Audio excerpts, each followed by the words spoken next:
Floor's so sticky over here.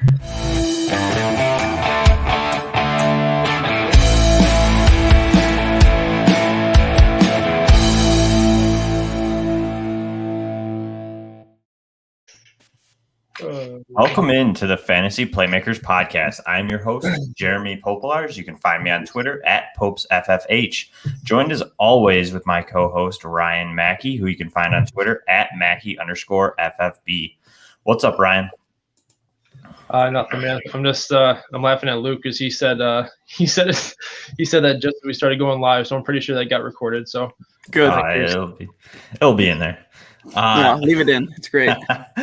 Ryan alluded to our special guest today, who is Luke Sawhook. He is a social media works with Dynasty Nerds, the Fantasy Network, and he also is a writer at Fantasy Pros and Fanside. What's up, Luke? How's it going, guys? Thanks for having me on. Just a quick sidebar that everyone else in the room is aware of except for me. Well, everyone here knows, but no one watching this right now knows yet. I was running a little late. I just got back from the dining hall at my college, and I was just like hustling to get ready for the show, and I was trying to get like my USB from my microphone plugged into my laptop, and I was like yanking on the cord and it would come up, so I was like, oh, so like moved my desk and I like yanked the cord again, and then I had like a cup of like Mountain Dew, like a fountain drink from the dining hall, and it spilled, like literally the entire thing spilled on the floor. So I spent the last like 7 minutes. I was already like I showed up like right at like 6:45 when we were supposed to go live. So I made us late by like 6 minutes by like wiping Mountain Dew off my floor. So that's what was just going down over here. But yeah, thanks for having me on, guys. Should be fun. I'm a Steelers fan, so I'm looking forward to discussing the divisional breakdown for today. So yeah, thanks for having me on. Let's have a good one. For sure, I'm excited too. I always kind of like these breakdowns. Kind of gives you an idea of like where everybody stands. So, and that's why I picked you too. I knew you were a Steelers fan, so I figured why not bring you on for that. So go Steelers. Quick thing, Ryan, why don't you read? We have a promo today from King Sports Draft Guide. yeah, so today's episode is brought to you by King Fantasy Sports. Sorry. If you guys want to go check out King Fantasy Sports Draft Kit and get the advantage over your league mates this draft season, do the right preparation and start your season off right. You'll get rankings, breakouts, busts, values, and sleepers. Have some funky settings. Learn how to make your own projections. Stop sitting on the sidelines and buy it now. Until the end of May, it's only $7.19, after which is $8.99 a month. Or no, sorry, $8.99 period. Use our promo code Playmakers to get an additional 10% off. So we're talking less than $10 to get everything you need in your arsenal to not just compete, but dominate your leagues.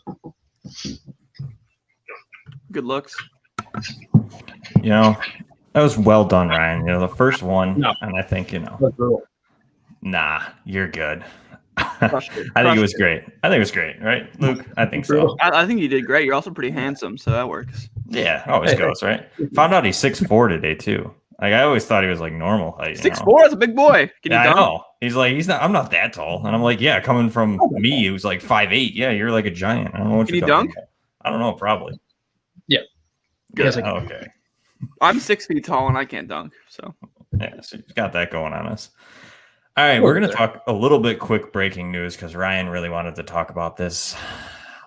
So I'm going to have to mention it. Tim Tebow signed in Jacksonville. So I personally have not much to say. I mean, he's 33, and I think it's just kind of, I don't know, maybe ran out of money. I don't know what's going on there. But, hey, I mean, he doesn't have much to compete against there in that tight end room. So, Ryan, I'll let you talk about it quick because you were so hot and heavy to talk about it. No, I was just saying, as a speculative, very bottom of the roster ad. I mean, why not? I literally had, like I told you before the show, I had a roster spot available in our yards per league, and taxi squad's filled up. I'm full of rookies already, so I added them a tight end premium league with a huge tight end premium. So I took a chance on it. Figured why not? Yes, I'm not saying I'm Adam, but. Yeah, I mean, you gave us like a 2.5 reception tight end bonus. So I don't know what you were doing there. But either way, let's just dive right into this. I want to start off with the Cincinnati Bengals. For me, I think the Bengals were definitely an interesting team this offseason. I definitely thought the draft was pretty pretty interesting taking Chase over a lineman who they obviously needed help with, seeing as in Joe Burrow only played 10 games last year. But why don't I start off with you, Ryan? Why don't we go in order? Let's talk about Joe Burrow first. He played 10 games last year. He was, per game basis, he was the 16th quarterback in PPR, and he did finish 24th overall. Do we think that Joe Burrow is going to repeat this, or do you think he's going to exceed that? Or I guess be worse?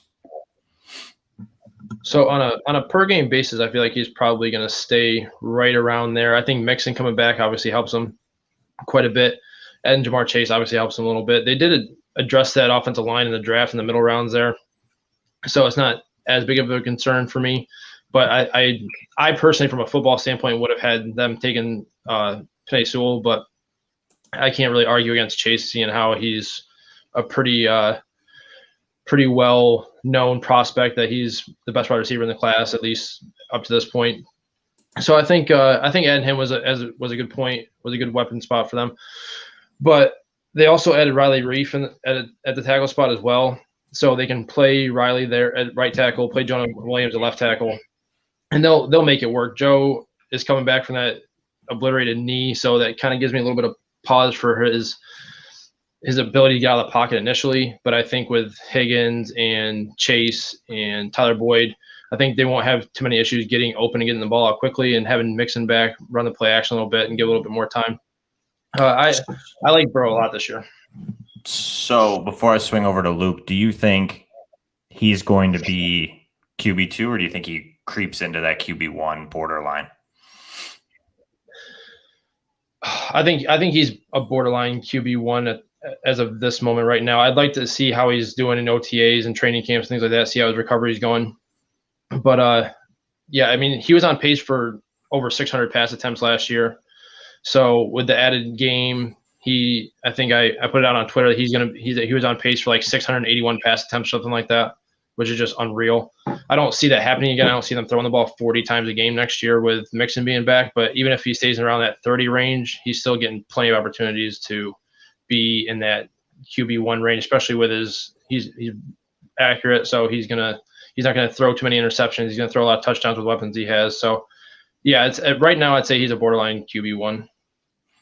Yeah, and I mean, I'm going to swing it over to Luke here in just 1 second. But like you said, I mean, last year they had 60% of their touchdowns came through the air. So I think I like that. I think I'm pretty high on Burrow. I like him at that QB 12, 13 range. So Luke, how do you feel about Joe Burrow?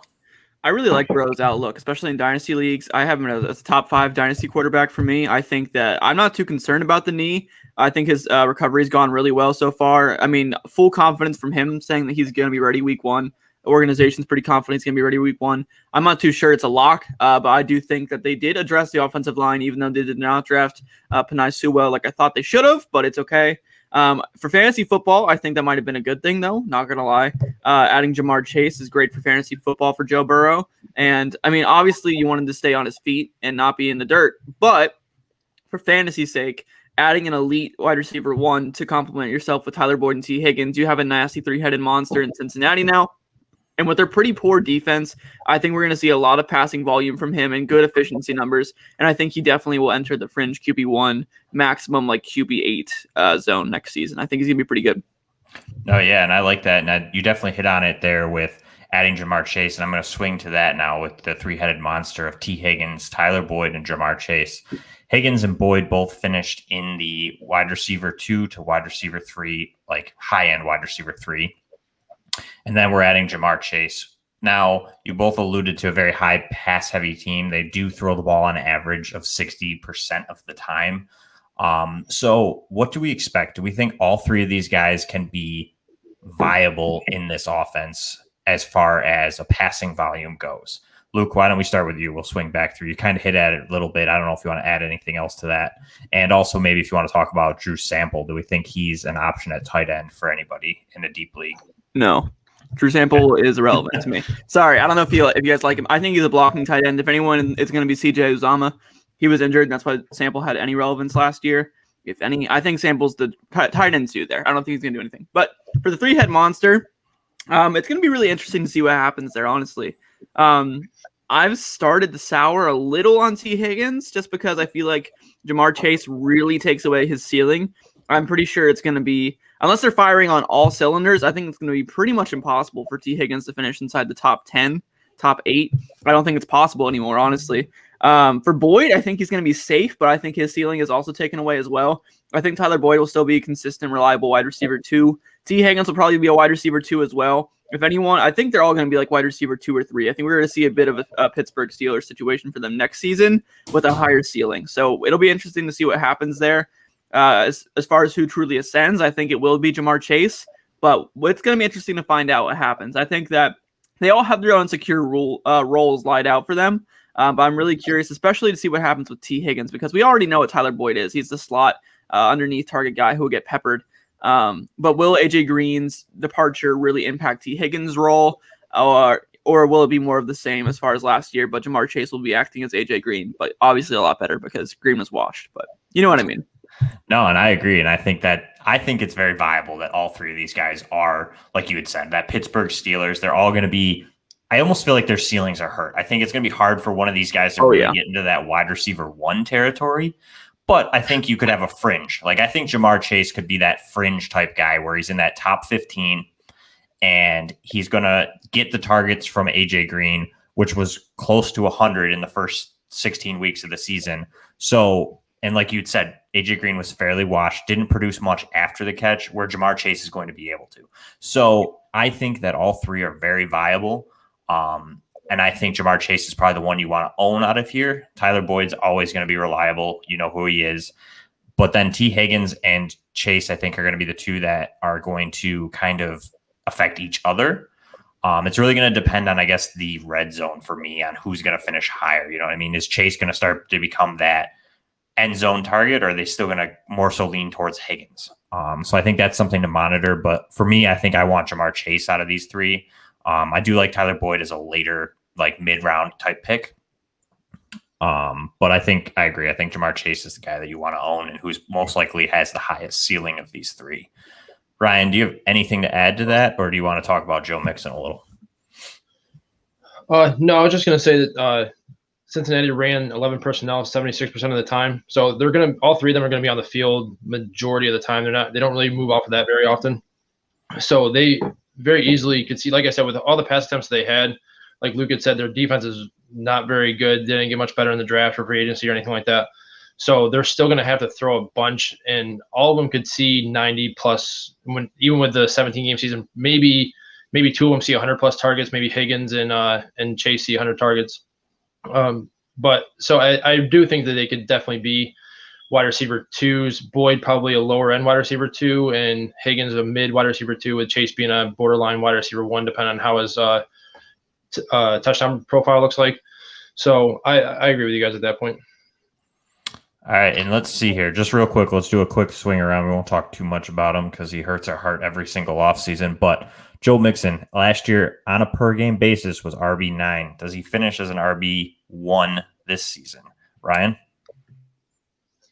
Luke, go ahead. You look like you want to say something. Go ahead. I did, yeah. I think he's going to be good. I think that they've added a lot. I think that adding all the weapons will help him. I think the box will be really nice in his favor because they're going to have to spread out and cover these wide receivers.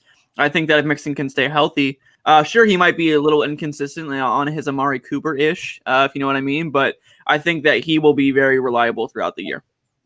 I like it. Who's ready to get hurt again is what I'm going to say. I am. Ryan, anything else, or are you good?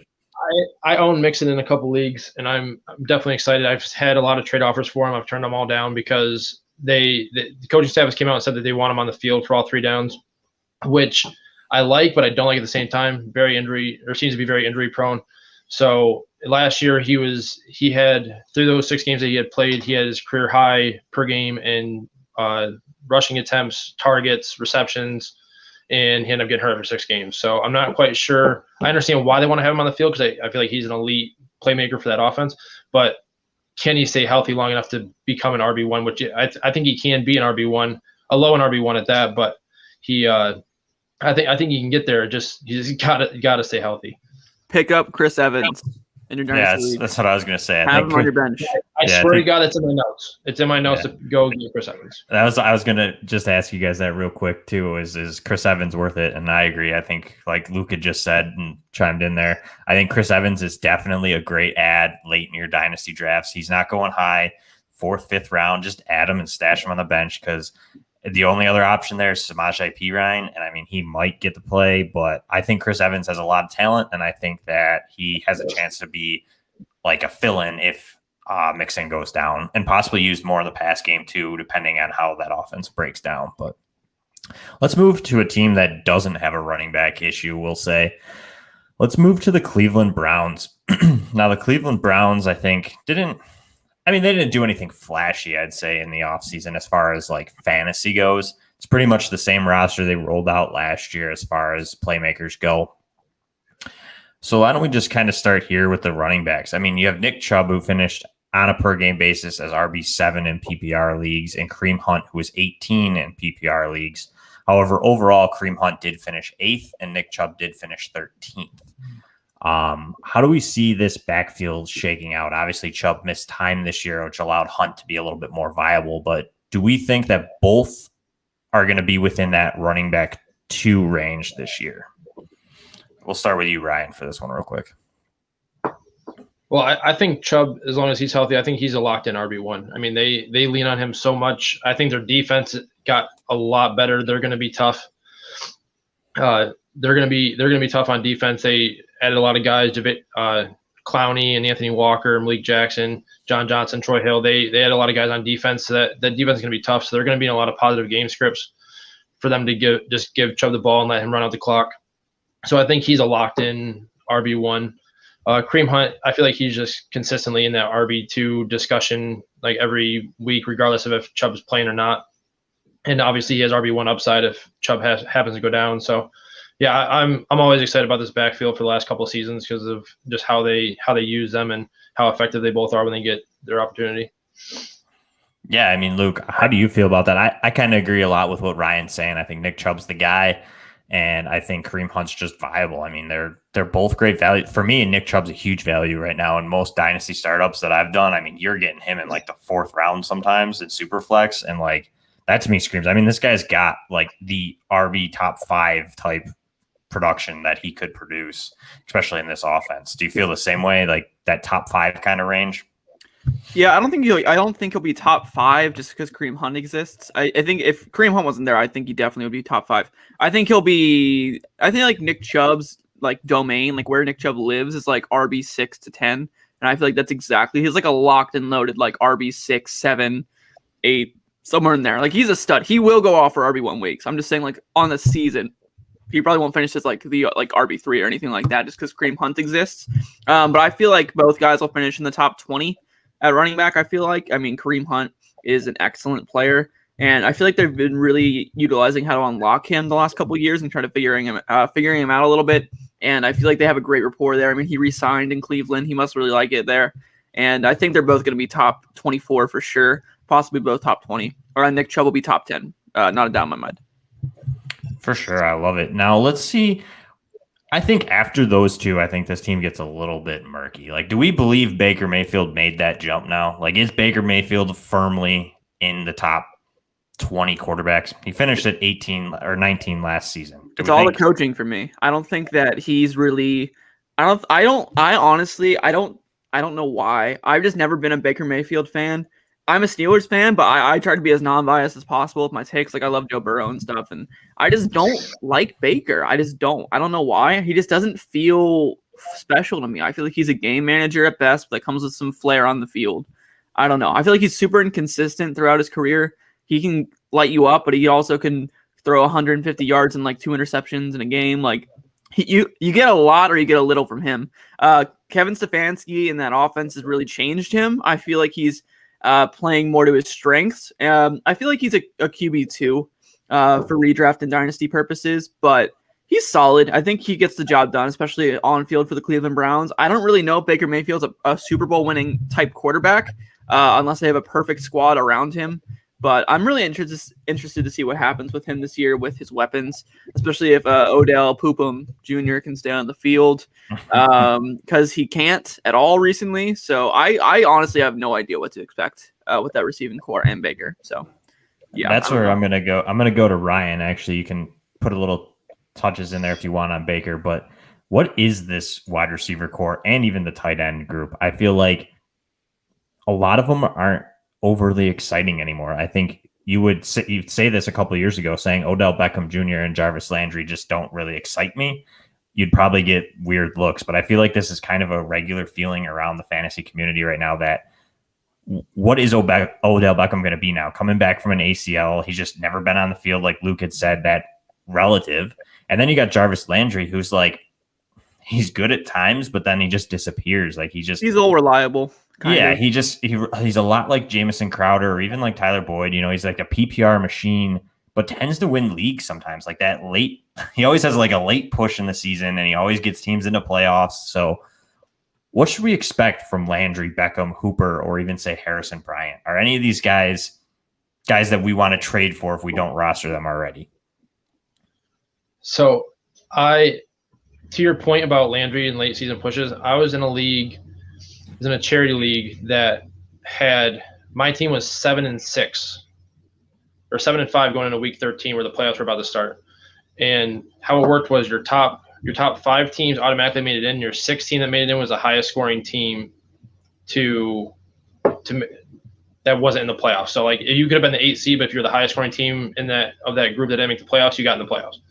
So because of Jarvis Landry, I made the playoffs because I became the highest scoring team of that bottom group because he made one of those late season pushes. I feel like he does have those weeks where he can go off and he'll have 8 catches for 40 yards and a touchdown or 2, and it'll win you a week because he has just little games like that. But in terms of guys that you want to trade for, I don't think you want to, or I don't even think you could, because OBJ is such a household name that people still look at him as an elite wide receiver. I feel like you wouldn't be able to trade him at a value. So you kind of have to hold him and hope that he just kind of comes back.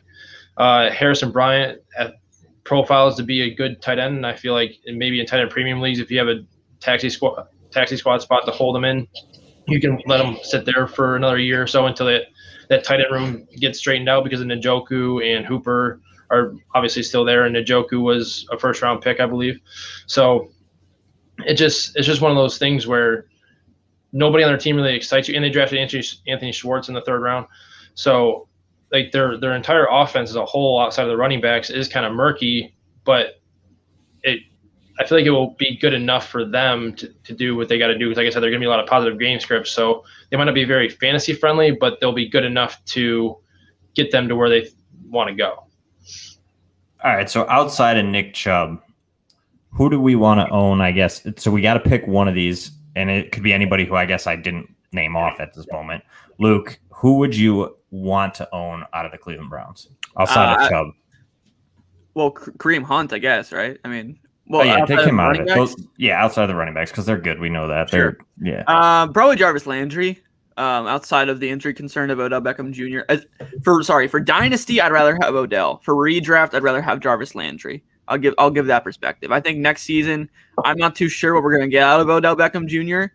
I think Jarvis Landry, we know what he is. He is an old, reliable kind of face for fantasy football. Odell Beckham Jr. could be really good. But I think his ADP for redraft will be higher than Jarvis Landry's. I almost guarantee it. And for Dynasty, I'd rather have Odell because the name value holds more in trades. It's just that simple. And if he does flash anything, you can dump him for good rookie capital or young players like Brandon Ayuk or Denzel Mims or something like that if you get lucky. So that's what I would do. I would rather have Odell in Dynasty and Jarvis in redraft. Besides that, I don't really care. Real quick though, I do think that I'm blanking on his name. Harrison Bryant, the rookie tight ends, second-year tight end, I should say. Great stash in tight end premium leagues, especially for Dynasty, because Austin Hooper, they're going to get out of his contract whenever they can eventually, because I strongly don't think he's worth the money if they already have a good backup tight end in Harrison Bryant. And David Njoku's still there, is he not? Yeah, he is. So yeah, I think Hooper will be gone sooner rather than later, and Harrison Bryant will shine when he gets the opportunity, because last season when Hooper went down, he had like a 2 touchdown game, I'm pretty sure. So Yeah, he had like a 23-point week. That's what I'm going for. Yeah. Yep. I agree. I like it. All right, Luke, we're going to move on to the Steelers. So I'm going to start you. I'm going to allow you to rant here. This is your team, so I don't want to infringe. But so let's just list it off. We got Roethlisberger, who was a QB 12 last year. We have Najee Harris, the new add at running back. We have Chase Claypool, Smith-Schuster, Deontay Johnson, who all finished relatively close to wide receiver 2 numbers. Chase was the only one outside of it at 25. Eric Ebron was tight end 10, and then they also added Pat Friarmuth.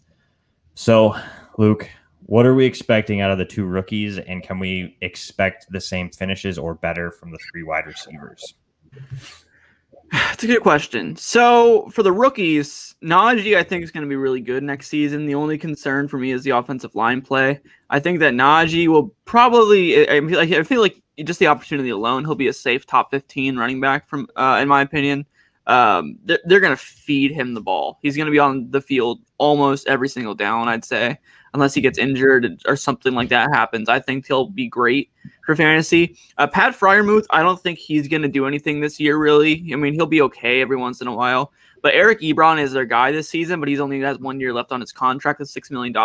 I'm getting Friarmuth, non-Steelers take, like a non-bias. I think he's an excellent add in tight end premium leagues and rookie drafts. He'll be in the mid-second round, somewhere in that range. You can get him, put him on your bench for 1 season. He'll be the starter in Pittsburgh for a long time. And Pittsburgh loves their tight ends when they have a good one. When we had Heath Miller for a really long time, he was great for fantasy football. He was a really reliable fantasy tight end, and they utilized him a ton. They've been looking for a tight end for a long time. If you haven't been paying attention to the Steelers tight ends room, they had Heath Miller retired. Then we had Jesse James for a while. We signed Ladarius Green from the Chargers, which failed miserably. He had terrible concussion issues. And then, we had Jesse James for a long time, and then we signed Eric Ebron, and now we're in the phase of Eric Ebron. But they've been looking for the long-term solution at tight end for a very long time now, and I think that them spending the draft capital on Friarmuth in the second round was an excellent choice for them because they did find the long-term solution now, and I think that he's a really talented prospect.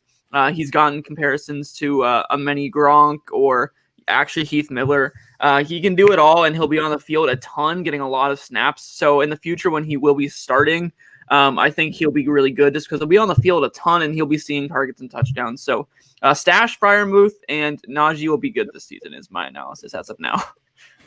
Ryan, do you have anything to add? I mean, Luke pretty much nailed it there, and I agree with basically almost everything he said. I mean, I think – and I agree. I think Najee's the concern for me with Najee is that offensive line. I just see him coming from a team that was so dominant in college football, and especially with a dominant offensive line, that he had like holes to run through most of the time. Like, I mean, just wide open, gaping holes sometimes. And you're coming to a team that is near the bottom 5 in offensive line play, who didn't really add anything overly exciting to improve that. So aside from the players themselves improving from OTAs, practice, just technique work, I don't see them improving too much. I also don't know. I want to believe Tomlin and say that they're going to go back to running the ball a lot. But I mean, the past 3 years, they've been almost at 60% in passing. They want to, but they can't. That's why they haven't. Like, it's that simple. They will. Yeah. If they can, they will. They just haven't had the talent and the linemen for it, I think, is the issue. No, and I can totally agree with that because everything that you look at backs that up, whether you use Pro Football Focus grades or just purely the eye test. Like, you could see that line just can't create holes. And then I think, though, that also you're going to see that improvement, too, with the 3 wide receiver sets, that box is going to be light for Najee. So as long as he can get through that line, running back 1 numbers aren't out of the question here for him. Ryan, what do you think with Najee Harris and or any of these other Steelers? So I do agree that Harris could definitely be in that top 15 range. The only thing is I'd like to see them be a little bit more balanced in terms of an offense. Like you said, they were throwing the ball 64% of the time last year. So they need to kind of balance that out a little bit more. I think with Matt Canada coming in as a new offensive coordinator, I think that will happen.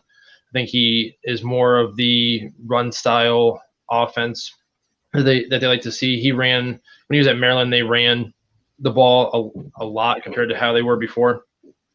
And just their offense in general, I'm kind of curious as to, maybe Luke might know, but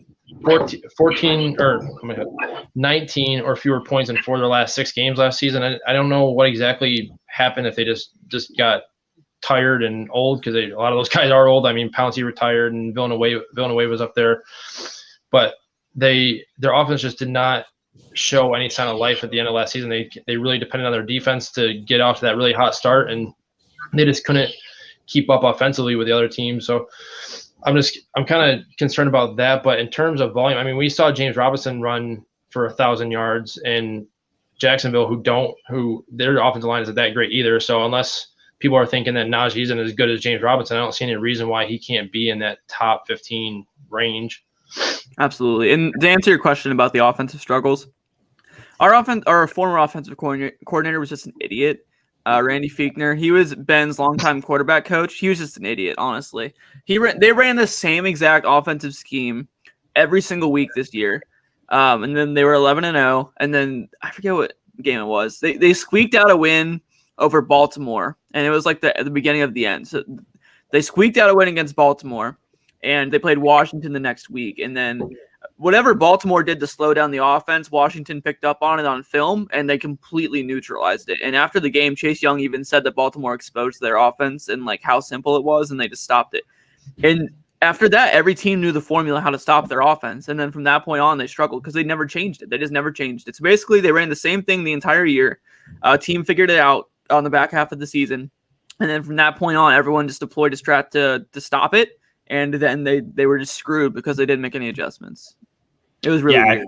I feel like they were a lot like, honestly, I'll say it, the Bills. You know what I mean? The same thing. The Bills really were just one-dimensional. You know what I mean? And the Steelers were exactly the same all year. It was just a pass-heavy offense that they were working on a high efficiency. You know what I mean? Their players were making plays. They were just efficient and just getting ahead early, and teams just couldn't keep up, really. And then I think, like you said, the Ravens or Washington both kind of figured it out, and they were so one-dimensional that there was no other way to go. You know what I mean? Like, how many adjustments can you make when you are basically a passing offense? You know, you can scheme the receivers open a little bit differently, but I just feel like the addition of Najee is just going to help that whole offense in general, as long as he is effective. You know what I mean? It's not like they didn't try to run the ball last year. They were just very ineffective. James Conner couldn't get the job done. I mean, Benny Snell couldn't, Anthony McFarland, no matter who it was back there, they just couldn't get the job done. They wanted to badly, too. Like, after every game when it sucked, like, Tomlin, every press conference is like, we will figure this out. Like, we need to fix the running game. Like, we need to fix it. And they just never could, because the offensive line are a bunch of old men who could pass block really well, but not run block for some reason. And the running back room was just filled of talent that needed a good offensive line, or else they won't be able to do anything. Yeah, and I don't know. I mean, I think, like, why don't we go with, outside of not, because everybody wants to own Najee Harris, who doesn't want to own him. But outside of him, who are we taking? Are we rostering Ben Roethlisberger as a QB1 this year? Do we think he's going to produce those numbers? Ryan, go first. I don't know. No, I don't think so. I don't think he has the arm strength anymore to really push the ball downfield like he used to. I think he's a lot more that dink and dunk type guy that nobody really wants to admit that, but I just think that's how it is. I think they're going to run the ball a lot more because 64% of the time they pass the ball. There's no way they're going to do that again. They're gonna feed Najee quite a bit. I mean, unless Najee breaks a lot of big plays with Yak, or DJ can break a lot of yards with Yak or Juju. Like, they have the weapons to do that. But in terms of I think Chase Claypool is hurt the most this season. I'm not a huge fan of him this year, especially in terms of redraft, just because I just don't know what the offense is going to look like with the new offensive coordinator. And like I said, I don't think Ben has the strength to push the ball downfield like Claypool is really looking to do. So I think I want to own DJ more than anybody outside of Najee in that offense, just because he's a target monster. Like, I think he had to have averaged double-digit targets a game last year. I wasn't sure. I'm not sure. I didn't look, but he had to have been close to it if he wasn't. So I think he's probably the guy that I want to own the most in both redraft and dynasty, in my opinion. Yeah, I mean, I don't know what his average was, but he did only have 5 games under double digits in targets. So he probably averaged over 10, I'd say. Yeah. For me, it is. I would probably. It's close. I think they're literally back to back in my dynasty rankings. Maybe the Steelers wide receivers.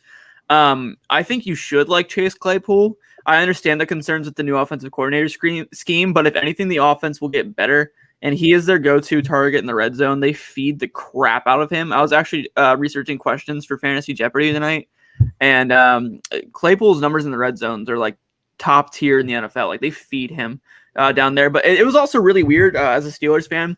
The offensive coordinator, who is an idiot, as I said earlier, he believes really hard in the rookie wall like halfway through the season. So if you look at Claypool's game-to-game statistics, in the middle of the season, there's this gap where he's not as active, or like mid to late season, if I remember correctly. They just stopped giving him as much snaps and as much looks because the offensive coordinator thought he was going to hit the rookie wall, which is so stupid in my opinion. And then towards the back half of the season again, they started giving him the ball. He just passes the eye test in every way possible, and I just feel like he's a really, really talented wide receiver. Like if you remember, towards the end of the year, they were having a really, really bad drop problem in the receiving room. He caught every ball. Like he just doesn't drop it. And I think he's just really good. But I think Deontay Johnson is the best fantasy producer there outside of Najee next season as far as leading the team in points. Juju is more of a real life player at this point on the Steelers. He will produce every once in a while, but he's much more of just a consistent slot guy for the real life purposes. Deontay Johnson will be the best fantasy asset not named Najee Harris there next year, probably. Claypool could upstage him, but I doubt it. I like it. Why don't we move on to another just team that's full of murk as far as fantasy goes? Do actually have to do something real quick. This is awkward, but a friend, I'm the worst guest ever today. I'm so sorry. But a friend of mine is coming to pick up my roommate. He's not here this semester, and he left some of his stuff, and I move out tomorrow, and he has some of his stuff here. So a friend's coming to pick that up real quick. I'll be right back. I'm so sorry. Oh, you're good. Hang on. All right, Ryan. We're going to start off with the Ravens, and we'll get his take at the end. So why don't we talk about what, like I said, a very murky situation here in Baltimore. And I think a team that's left the two options that most people would want were very disappointing last season. So why don't we talk about Lamar Jackson real quick? Finished as a QB9 last season. Where are we taking Lamar Jackson right now? I've seen him go in a lot of different areas in startups for Superflex. Is he still in your top 5 quarterbacks for Dynasty? If I have to say right now, I'm going to say no.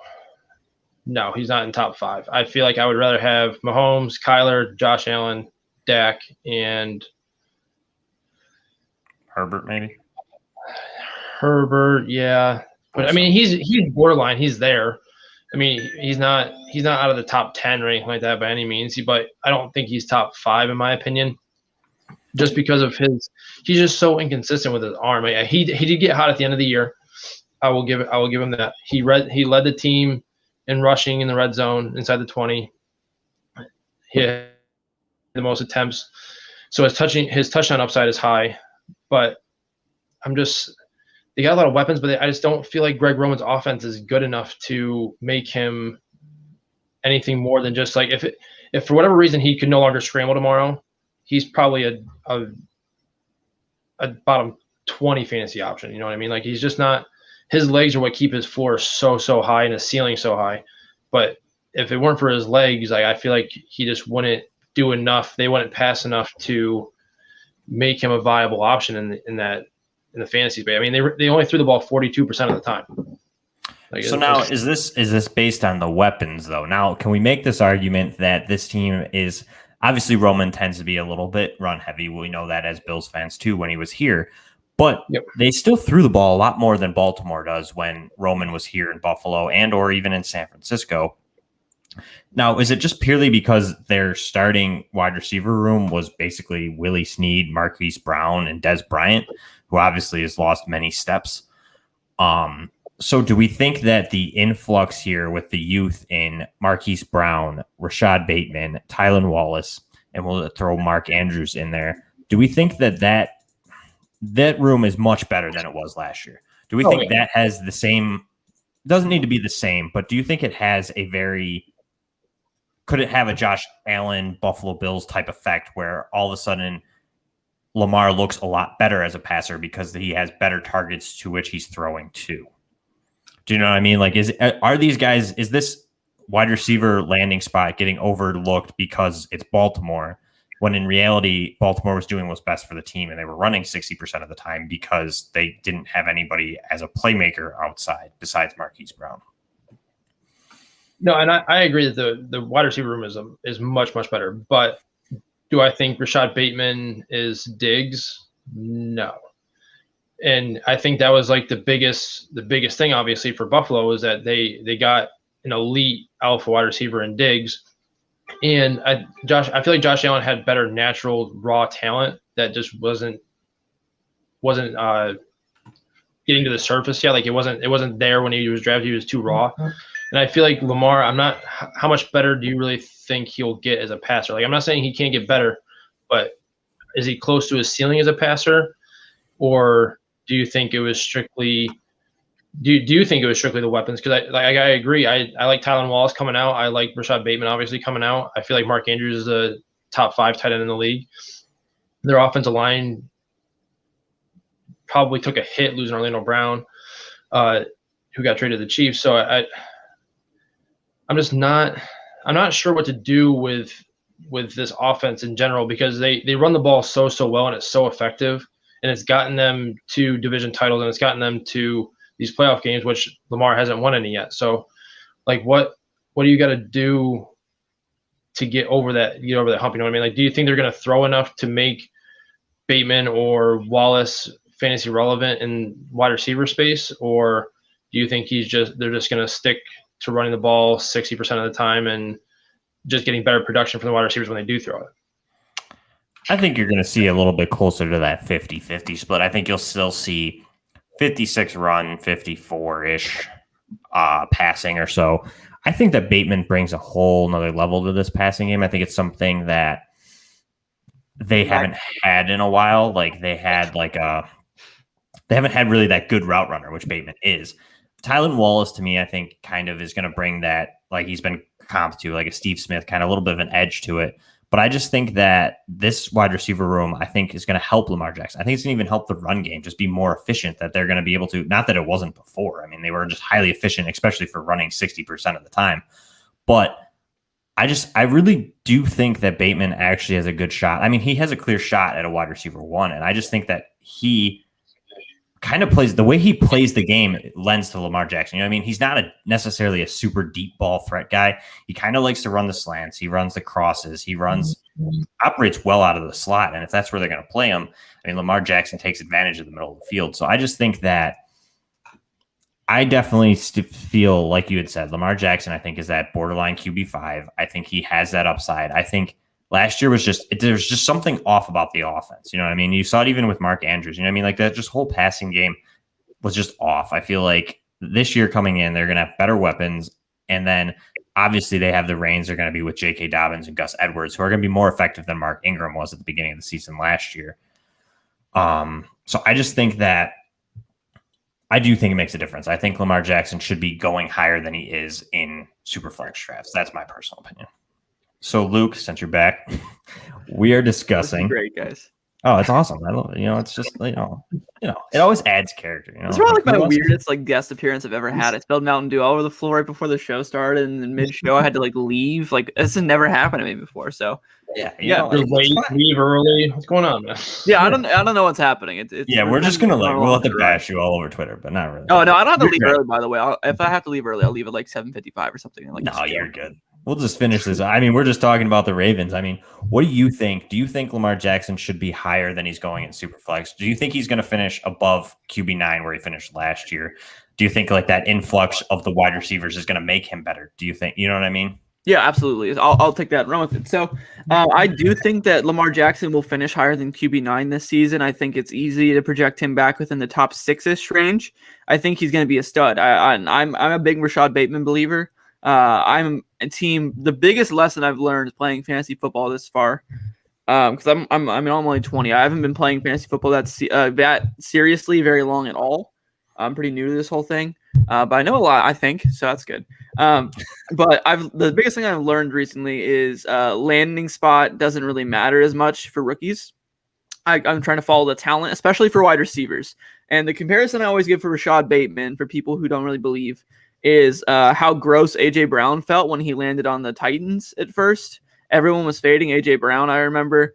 Rashad Bateman, he's a really good player. He was the wide receiver 4 on my board behind Jalen Waddle. And I thought that, he was drafted as the wide receiver 5, but he went a lot later in the draft than I anticipated, landing in Baltimore. I think that the reason why the Baltimore Ravens passed the 32nd most in the NFL, so dead last, is because they didn't have anyone to throw the ball to. Think about it. If you were the Baltimore offensive coordinator, if you have Lamar Jackson, J.K. Dobbins, Mark Ingram, Gus Edwards, etc., and Mark Andrews, but a bunch of dudes at wide receiver minus Hollywood Brown, who's just a straight line vertical threat with a little bit of wiggle, you're not going to throw the ball very much to wide receivers. But when you add in Tylan Wallace and you add in Rashad Bateman, 2 pretty talented wide receivers, I think it makes a big difference, especially Rashad Bateman. It adds the wide receiver that they've been looking for. And they have been looking for it. They tried to sign Juju during free agency this past offseason. It's been happening. Like, they want a wide receiver. Add in Sammy Watkins.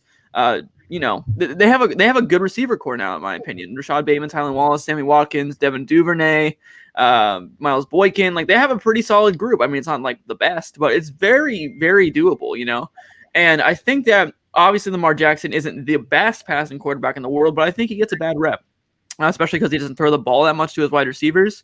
Obviously, I'm not expecting that Baltimore goes top 15 in passing volume, but I think they move from like 32 to like a minimum of like 26 or 25, which is enough of a pie for fantasy relevance. And Rashad Bateman has the potential to get like a huge chunk of the target share in that offense. And I think that the team as a whole will be a really, really good fantasy offense going forward. Yeah, no, and I love that. I agree with everything you said there, and I was making that point while you disappeared on us. But yeah, great. I think good to know. No, I love it. I love the backup on it. I agree. I think that Lamar Jackson, I just am surprised where he's going. He's going near the end of the first round in a lot of super flex drafts. And I think that's just crazy value. And you know what the disgust is I'm in a home league rookie draft right now, and nobody would trade. The team had Lamar Jackson on the block because they wanted to get in the first round for one of these rookie quarterbacks, and nobody wanted to make a deal. Like, it's just crazy that nobody wants to go and get Lamar Jackson.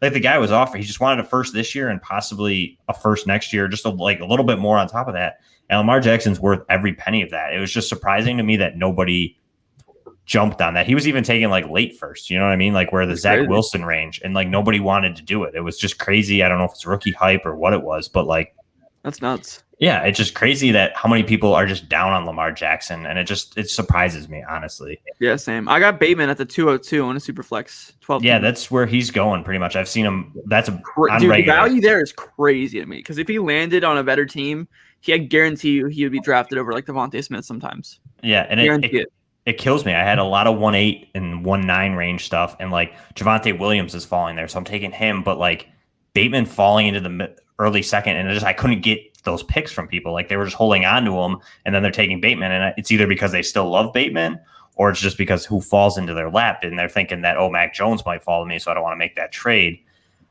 But I think Bateman, where he's going, I agree, is just crazy value. Now let's talk about the running backs real quick. What do we think? Do we think J.K. Dobbins is a firm running back 1? Do we think it's too murky to call that? And do we think that we have where they finished last year as RB 31 and 38? Do you think that either of them can make it into RB2 range, or are we going to see like a complete disaster because we don't know what they're going to get? How about we'll start with Luke? I think J.K. Dobbins is not a RB1 locked and loaded just because of Gus Edwards looming as a touchdown vulture, and Lamar Jackson. Sure, he won't take the goal line touchdowns, but he'll rip them off from the 40 or 50 sometimes. I just think that J.K. Dobbins is locked and loaded top 18 to 15 for me. I think he's definitely in there. His ceiling is absolutely like top 10, top 8, top 5 even. No, sorry, like top 8-ish. Because kind of like, I think his ceiling could be like a Nick Chubb. I think he could be a really, really good runner. He just doesn't get the receiving volume at all there. They don't pass him the ball, like barely ever. And I just think that really takes away. I think that he could really become like a Nick Chubb kind of player for fantasy. I think that's actually a really good comp. Wow, I'm so smart. But Gus Edwards he's no Kareem Hunt, but I think that it can be kind of a weird situation kind of like that, where there's a backup running back that's very capable of being a fantasy relevant asset, and Gus Edwards, I think that he'll be an RB3 still, unless he sees a lot of goal line touchdowns. And if Dobbins gets injured, of course, he'll be really relevant. But I think that Gus Boss will still be around RB 30 something, and Dobbins will probably be top 15. Is what I would project. No, I like that. I mean, I'm a little higher on Dobbins. I think he can squeak into that top 12. Because I think like he isn't a goal line vultured by Gus Edwards, because it was almost last year at the end of the year like they were using Dobbins on the goal line. It's just because of the way that he runs. I think he has good vision, and I think they trust him on the goal line. So I do like that. I feel like he's not going to get that vultured goal line touches. But I hate that he's capped by Gus Edwards. Like, Gus Edwards is a great running back, and I love that. But I'm with Luke where, like, I wish I could see him fully locked and loaded. And I do think he could be Nick Chubb. I think it just stinks that even though that Lamar Jackson can't throw him the ball, because he's a very good pass catcher too. I think that just Lamar Jackson's ability to run, why am I going to pass it off to a running back? I'm just going to make the play myself.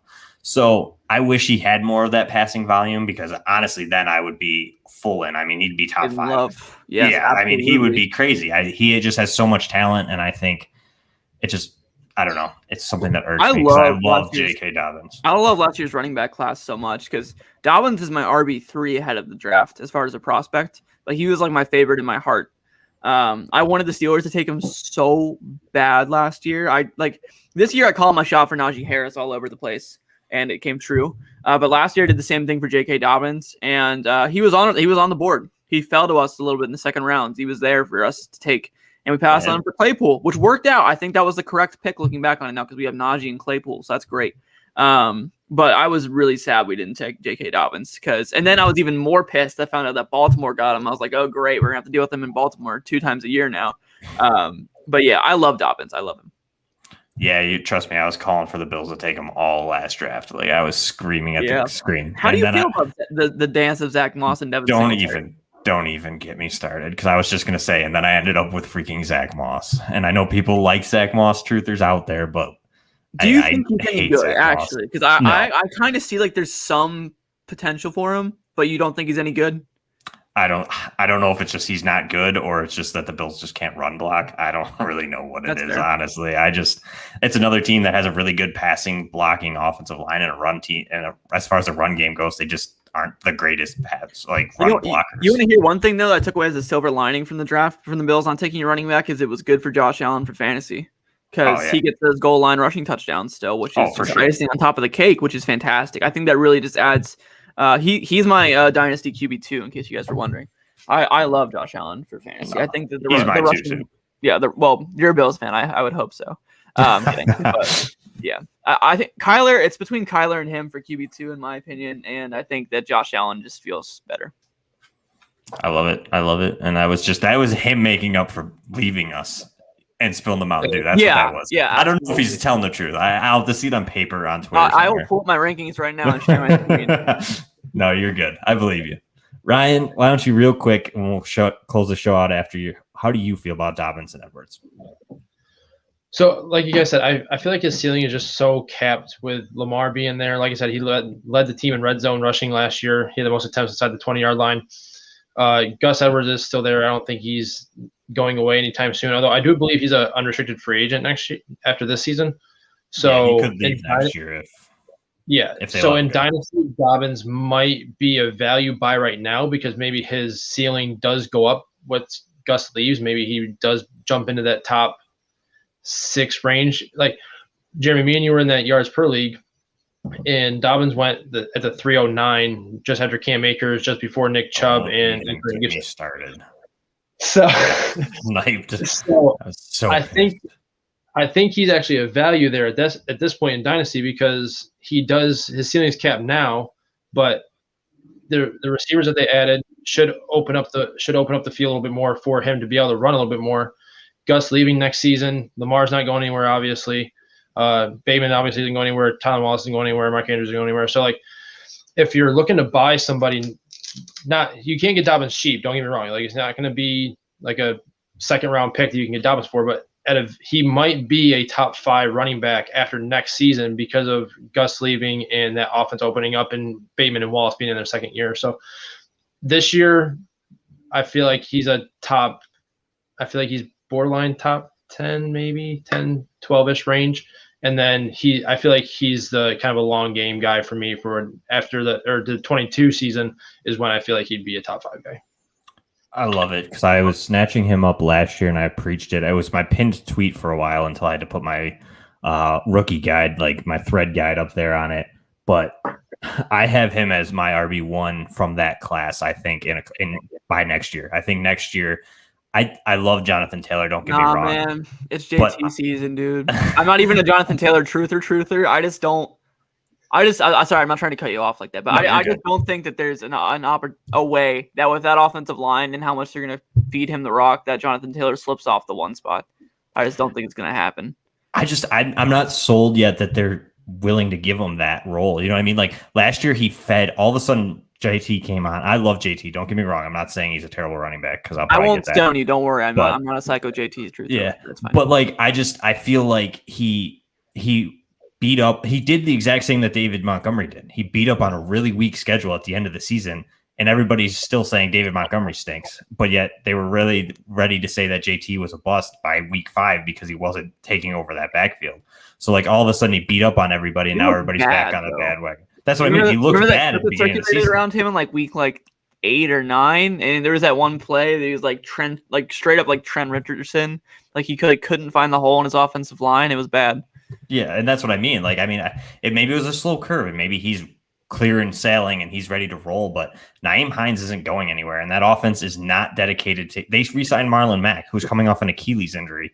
I mean, to me, what the coaches are doing doesn't scream that they're ready to just give him the reins, and that's the thing. And I'm saying if J.K. Dobbins gets the full workload, there's a chance he could get up there because I just don't know if JT reproduces what he did last year. I feel like JT too is going to be outside that top 5. Everybody's ready to put him there, but we are forgetting about guys like CMC. Alvin Kamara is still going to be there. Dalvin Cook's still going to be there. All those guys like that who don't receive the ball but rush a lot, they'll be top 10 but not top 5. Yeah, and that's what I mean.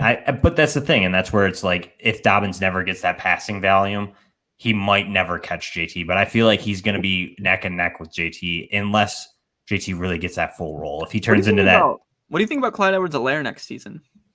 I don't know. I feel like he's bound for positive touchdown regression because he only got like 2? Yeah. And the Kansas City Chiefs offense, I just think the Chiefs are kind of a weird running back team, not going to lie. Yeah, they're just another one of those. It's just like that, kind of like a rotational. Oh, we got a CH lover here. I'm with you, man. I love CH. I mean, I don't mind him. I don't know. It's just an offense that's hard to speculate. And like, he just wasn't very good last year. I mean, he was, but like, he kind of just fell off the face of the earth for like no real, I mean, he got hurt and I don't know if he just never recovered and they kind of just went with Bell as like a safety plan. But then it was like Darwin Thompson got in there. They confuse me. They kind of just remind me of Derek McKinnon is there now. Yeah, I mean, I think it's got to be Clyde's backfield. I mean, they spent the first on him. I think they're going to give him another shot and he looked good at times, and that's what I mean. I think. Well, that's the thing too. In real life, he was good. Yeah. Fantasy, he wasn't because he had a ton of yards. If he got up to like 8 touchdowns, he would have been amazing. Yeah. He just didn't get touchdowns.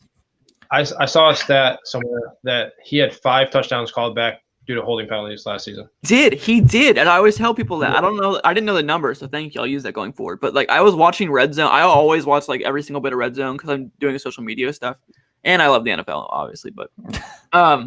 But Clyde, there were so many plays where he would score and it was a penalty, and it was just such bad luck. Like he'll get at least 4 or 5 next season. Like no way. There is no way. I definitely think Clyde's a good buy. Like way to bring him up, Luke. I mean, he's not in the AFC North, but you know what I mean. He's a great buy. I love it. Like I just love that. I mean, I think he's a very good buy because people are kind of disgusted from him. He still costs a lot. I mean, he's not like you're gonna go get him for like a second. But like he still costs it, but he might be one of those guys that's worth it. I mean, he's definitely got top 10 upside just because of the offense he's on. Like you said, I mean, if he improves his touchdown, like I guess you'd say touchdown production, he definitely has that upside. I think he gets involved in the passing game more than we'll say like a Jonathan Taylor or even J.K. Dobbins. I mean, I would personally, I'm going to say this. I think I'd almost rather own CEH than say Swift. I mean, I think that's kind of where I feel, but I just don't know what that offense is going to look like. You know what I mean? Anthony Lynn doesn't run the ball as much as everybody thinks. He still throws the ball a decent amount. And I think that the receivers that are there aren't like, I mean, they're not great. And Jared Goff's not. Don't you trash talk Amon-Ra St. Brown like that. That's my boy. I'm not. I like Amon-Ra St. Brown. I was pretty high on him. I just don't think that. I just think that I don't know if they're going to get that volume. And he also wasn't. I mean, it was a concussion, but like he didn't stay healthy last year, and he didn't get that big of a workload. When he was in though, and he was getting the workload, he was really good. He was a monster. The thing is with him is that I think that he could be like Alvin Kamara Jr. That's the kind of play style he reminds me of.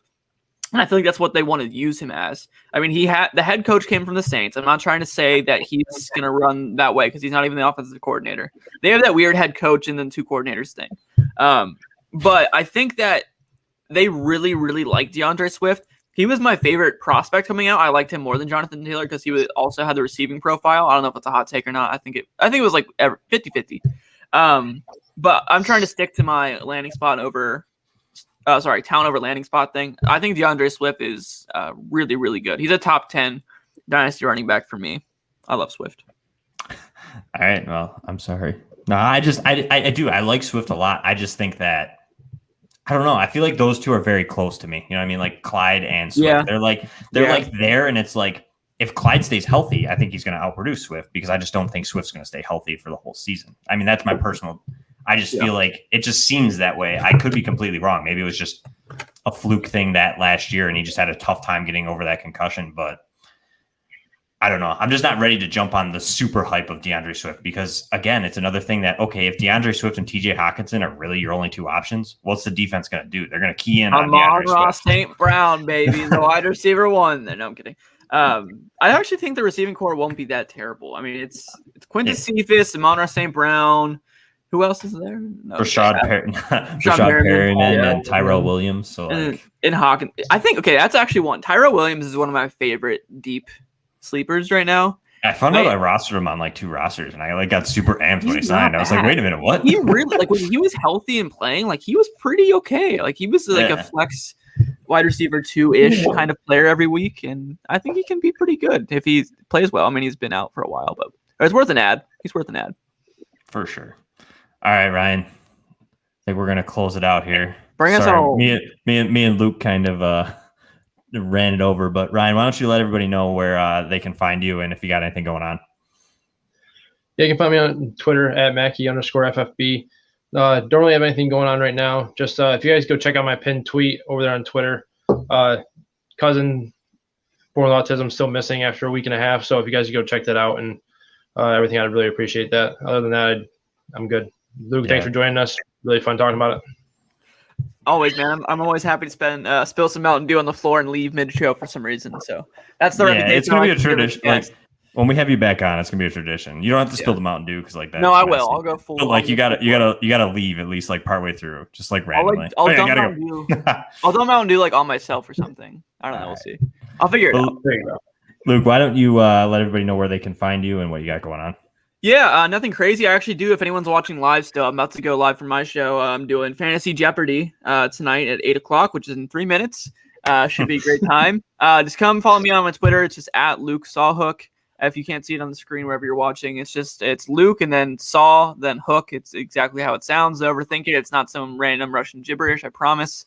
But yeah, that's about it. Just go check out my social media work I'm doing. And yeah, appreciate you guys having me on. This is a good time.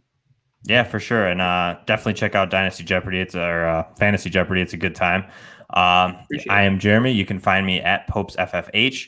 And like Luke said, definitely send him a follow, send Ryan a follow, send us a podcast at FF Playmakers a follow. Until next week, guys, take care.